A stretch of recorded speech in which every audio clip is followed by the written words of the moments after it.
Fibonacci sequence is a famous mathematical pattern that starts with 0 and 1, where each subsequent number is sum of the preceding ones. It unfolds as 0, 1, 1, 2, 3, 5, 8, 13, 21, and so on. This simple rule where f of n equals f of n minus 1 plus f of n minus 2 for any number gives rise to the infinite sequence that has fascinated mathematicians for centuries. Discovered by Leonardo Fibonacci in the 13th century, this sequence occurs not only in abstract mathematics but also in the nature. You can observe it in the spiral of seashells and arrangement of flowers, in leaves, and even in patterns of sunflower seeds. The Fibonacci sequence illustrates how simple rules can generate complex, beautiful patterns, highlighting the interconnectedness between mathematics and the natural world.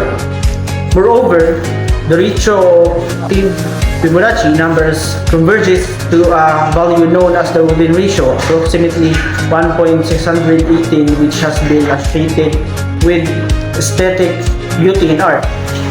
Architecture, the nature of this timeless sequence continues to be a source of discovery and wonder, demonstrating the elegance of the University of Mathematics. I'm going to interview some of the random people. What is a Fibonacci sequence? So, sir, what is the importance of Fibonacci sequence? There are four important Fibonacci sequence. Number 1, mathematical properties. Number 2, appearance in nature. Number 3, application in arts and architecture. And number 4, financial market. So, thank you, sir. So, good morning, sir. Do you know about what is Fibonacci sequence?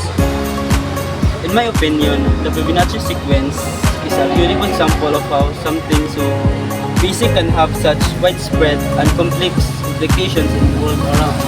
So, think about that, sir.